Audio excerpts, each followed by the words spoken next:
Hello friends, नमस्कार। स्वागत है आप सभी का आपके अपने यूट्यूब चैनल डी क्लासेस में। तो फ्रेंड्स, नेक्स्ट पार्ट लेके आ चुके हैं जो आपके एग्जाम के लिए बहुत ही महत्वपूर्ण है। तो शुरू से अंत तक को वॉच कीजिएगा। डेली बाय डेली वीडियोज का नोटिफिकेशन पाने के लिए लाल बटन दबाकर चैनल को सब्सक्राइब कर दें, वीडियो को लाइक कर दें, दोस्तों को व्हाट्सअप स्टडी ग्रुप में शेयर कर दें। इसका PDF प्राप्त करना चाहते हैं तो लिंक डिस्क्रिप्शन में व्हाट्सअप ग्रुप, टेलीग्राम ग्रुप को ज्वाइन कर लीजिए और वहाँ से PDF प्राप्त कर लीजिए। अगर आंसर पता हो तो कमेंट बॉक्स में कमेंट कीजिएगा और 3 सेकंड के बाद मिलान कीजिएगा आप कितना सही कर पाते हैं। तो चलिए फ्रेंड्स, आज का वीडियो स्टार्ट करते हैं। तो फ्रेंड्स, आज का पहला प्रश्न है, एशियाई विकास बैंक का मुख्यालय कहाँ अवस्थित है? वाशिंगटन DC में, न्यूयॉर्क में, जिनेवा में या मनीला में? चलिए, आंसर पता हो तो फटाफट कमेंट कीजिए। तो फ्रेंड्स, इसका बिल्कुल सही होगा ऑप्शन डी, मनीला में। एशियाई विकास बैंक का मुख्यालय मनीला में अवस्थित है। साथ ही साथ मैं आप सभी को बता दूं, एशियाई विकास बैंक का स्थापना 1966 ईस्वी में हुआ था। आपको साथ ही साथ इसको भी याद करना होगा। एशियाई विकास बैंक का मुख्यालय मनीला में अवस्थित था। इसका स्थापना 1966 ईस्वी में किया गया था। इसके सदस्य देशों की संख्या 67 है। इसको भी आपको साथ ही साथ में याद रखना होगा। इसके सदस्यों की संख्या 67 है। ठीक, इसके 3 प्रतिनिधि कार्यालय टोक्यो, फ्रैंकफर्ट तथा वाशिंगटन DC में है। तो फ्रेंड्स, इसको भी साथ ही साथ में आपको याद रखना होगा। नेक्स्ट क्वेश्चन है, लोदी वंश का संस्थापक कौन है? इब्राहिम शाह, दौलत खां लोदी, बहलोल लोदी या सिकंदर लोदी? चलिए, आंसर पता हो तो फटाफट कमेंट कीजिए।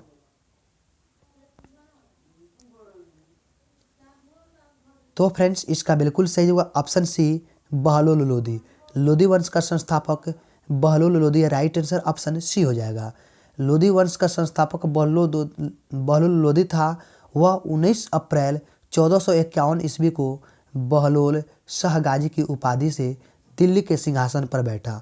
आपको साथ साथ फ्रेंड्स इसको भी याद करना पड़ेगा, याद रखना होगा कि वह 19 अप्रैल 1451 को बहलोल शाह गाजी की उपाधि से दिल्ली के सिंहासन पर बैठा। दिल्ली का प्रथम अफगान राज्य की स्थापना का श्रेय बहलोल लोदी को दिया जाता है। तो फ्रेंड्स, इसका बिल्कुल सही जवाब option C, Bahlol Lodi. Next question है, माप तौल की व्यवस्था किसके शासनकाल में लागू हुई? शेरशाह सूरी, शाहजहां, अलाउद्दीन खिलजी या बलबन? चलिए, आंसर पता हो तो फटाफट कमेंट कीजिए। तो फ्रेंड्स, इसका बिल्कुल सही जवाब ऑप्शन सी, अलाउद्दीन खिलजी। माप तौल की व्यवस्था अलाउद्दीन खिलजी के शासनकाल में लागू हुआ। राइट आंसर ऑप्शन सी हो जाएगा। नेक्स्ट क्वेश्चन है, सामुदायिक विकास कार्यक्रम कब शुरू किया गया था? सामुदायिक विकास कार्यक्रम कब शुरू किया गया था? 1952 में, 1972 में, 1975 में या 1977 ईस्वी में? चलिए, आंसर पता हो तो फटाफट कमेंट कीजिए।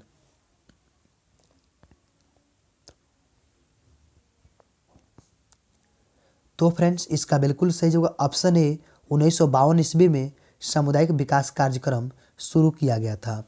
भारत की प्रथम पंचवर्षीय योजना में सामुदायिक विकास कार्यक्रम तथा राष्ट्रीय प्रसार सेवा ग्रामीण क्षेत्रों में सामाजिक तथा आर्थिक परिवर्तन की प्रक्रिया को प्रभावपूर्ण बनाने के उद्देश्य से इसको शुरू किया गया था, जो 1952 में शुरू हुआ था।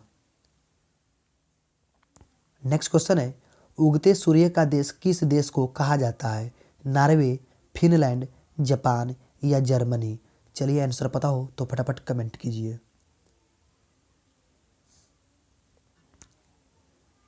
तो फ्रेंड्स, इसका बिल्कुल सही होगा ऑप्शन सी, जापान। उगते सूर्य का देश जापान देश को कहा जाता है। राइट आंसर ऑप्शन सी हो जाएगा। बहुत ही टॉप एंड बहुत ही मस्ट क्वेश्चन है, हर एक कॉम्पिटिटिव एग्जाम में पूछा जाता है। नेक्स्ट क्वेश्चन फ्रेंड्स, जस्तीकरण में किस धातु का प्रयोग होता है? जिंक, लोहा, तांबा या एल्यूमिनियम? चलिए, आंसर पता हो तो फटाफट कमेंट कीजिए।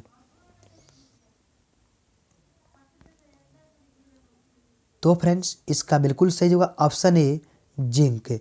जस्तीकरण में जिंक धातु का प्रयोग होता है। राइट आंसर ऑप्शन ए हो जाएगा।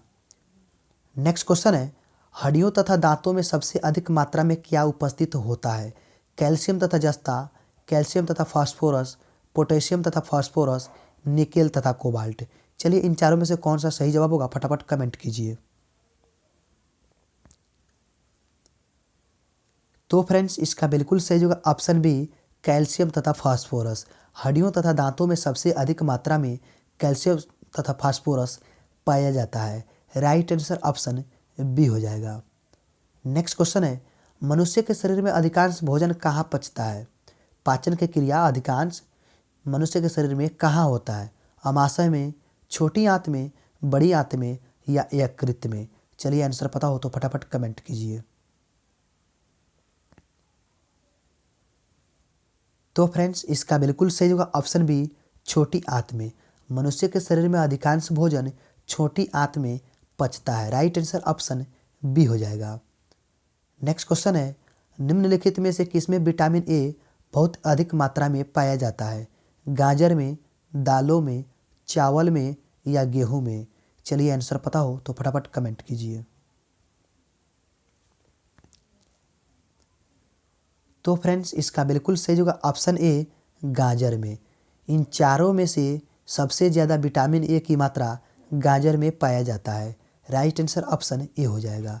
नेक्स्ट क्वेश्चन फ्रेंड्स, किस व्यक्ति ने प्रथम बार कार्यकारी प्रधानमंत्री के रूप में पदभार संभाला? किस व्यक्ति ने प्रथम बार कार्यकारी प्रधानमंत्री के रूप में पदभार संभाला? सरदार पटेल, गुलजारीलाल नंदा, टी.एन. पाई या कामराज? चलिए आंसर पता हो तो फटाफट कमेंट कीजिए। तो फ्रेंड्स इसका बिल्कुल सही होगा ऑप्शन बी, गुलजारीलाल नंदा। गुलजारीलाल नंदा व्यक्ति ने प्रथम बार कार्यकारी प्रधानमंत्री के रूप में पदभार संभाला। आपको हम साथ ही साथ इसको ये भी बता दें कि गुलजारीलाल नंदा ने 27 मई 1964 ईस्वी से लेकर 9 जून 1964 ईस्वी तक तथा 11 जनवरी 1966 से 24 जनवरी 1966 तक भारत के कार्यवाहक प्रधानमंत्री बने थे। मैं आपको फिर से रिपीट कर देता हूँ, गुलजारीलाल नंदा ने 27 मई 1964 से लेकर 9 जून 1964 तक तथा 11 जनवरी 1966 से 24 जनवरी 1966 तक भारत के कार्यवाहक प्रधानमंत्री बने हुए थे। आपको इसको भी साथ ही साथ याद रखना होगा। नेक्स्ट क्वेश्चन है, संविधान के अनुच्छेद 368 का संबंध किससे है? संविधान संशोधन प्रक्रिया से, आपातकालीन उपबंध से, वित्त आयोग के गठन से या निर्वाचन आयोग के गठन से? चलिए आंसर पता हो तो फटाफट कमेंट कीजिए।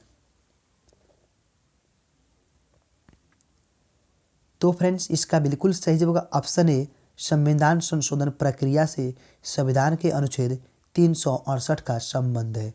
राइट आंसर ऑप्शन ए हो जाएगा। नेक्स्ट क्वेश्चन है, प्रकाशीय सजावट तथा विज्ञापन के लिए विसर्जन नलिकाओं में प्रयुक्त होने वाली गैस कौन सी है? अमोनिया, नियॉन, कार्बन डाइऑक्साइड या सल्फर डाइऑक्साइड? चलिए आंसर पता हो तो फटाफट कमेंट कीजिए।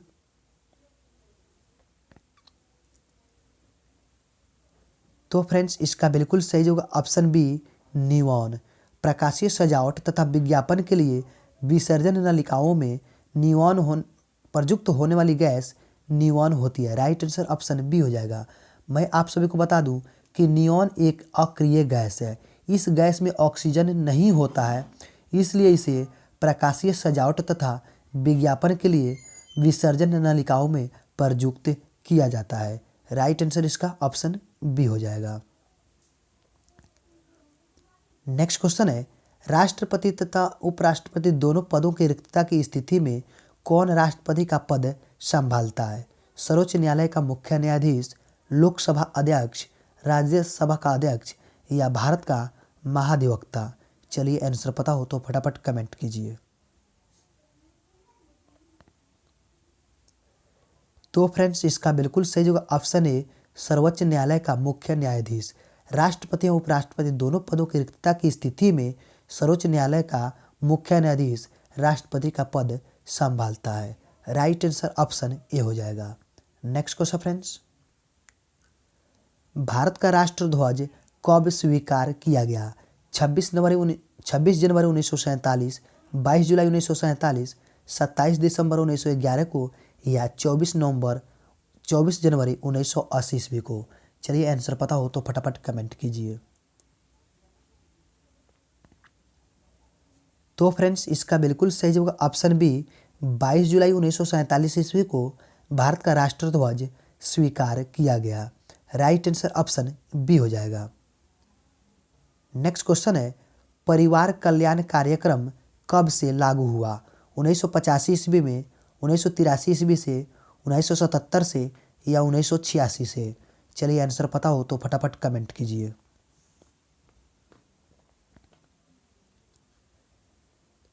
तो फ्रेंड्स इसका बिल्कुल सही जवाब ऑप्शन सी, 1977 ईस्वी में। परिवार कल्याण कार्यक्रम 1977 ईस्वी से लागू हुआ। राइट आंसर ऑप्शन सी हो जाएगा। नेक्स्ट क्वेश्चन है, सत्यमेव जयते किस रूप में प्रचलित है? राष्ट्रगान के रूप में, राष्ट्रगीत के रूप में, राष्ट्रीय चिन्ह के रूप में या इनमें से कोई नहीं? चलिए आंसर पता हो तो फटाफट कमेंट कीजिए। तो फ्रेंड्स इसका बिल्कुल सही जवाब ऑप्शन सी, राष्ट्रीय चिन्ह के रूप में। सत्यमेव जयते को राष्ट्रीय चिन्ह के रूप में प्रचलित है। राइट आंसर ऑप्शन सी हो जाएगा। नेक्स्ट क्वेश्चन फ्रेंड्स, भारत में टीवी की शुरुआत कब हुई? 1956 में, 1957 में, 1958 में या 1959 ईस्वी में? चलिए आंसर पता हो तो फटाफट कमेंट कीजिए।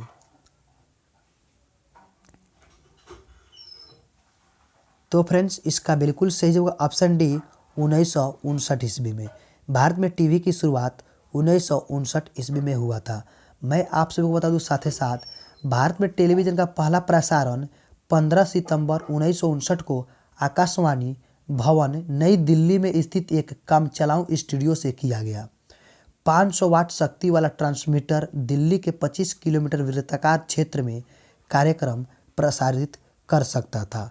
तो फ्रेंड्स इसकी शुरुआत जो है 1959 ईस्वी में हुआ था और इसको जो है 15 सितंबर 1959 ईस्वी को आकाशवाणी भवन नई दिल्ली में स्थित एक कामचलाऊ स्टूडियो से किया गया था। इसको भी आपको साथ ही साथ याद रखना होगा। नेक्स्ट क्वेश्चन है, ओलंपिक खेलों के प्रतीक चिन्ह में 5 गुथी हुई विभिन्न रंगों की वलय रिंग है। एशिया को दर्शाने वाली रिंग का रंग कैसा है? लाल, नीला, हरा या पीला? चलिए आंसर पता हो तो फटाफट कमेंट कीजिए।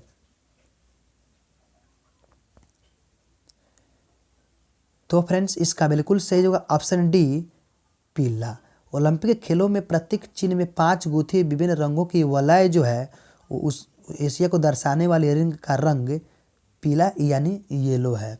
साथ ही साथ मैं आप सभी को बता दूं, ओलंपिक खेल में 5 वलयों का प्रयोग 1924 ईस्वी के पेरिस ओलंपिक से अपनाया गया था, जिसे 5 महाद्वीपों अमेरिका, एशिया, अफ्रीका, यूरोप और ऑस्ट्रेलिया के क्रमशः 5 रंग लाल, पीला, काला, नीला और हरा दर्शाए गए, जिसमें एशिया को दर्शाने वाले रिंग का रंग पीला था। राइट आंसर ऑप्शन डी हो जाएगा। नेक्स्ट और लास्ट क्वेश्चन फ्रेंड्स, जनसंख्या की दृष्टि से सबसे छोटा राज्य कौन सा है? गोवा, मिजोरम, सिक्किम या अरुणाचल प्रदेश? चलिए आंसर पता हो तो फटाफट कमेंट कीजिए।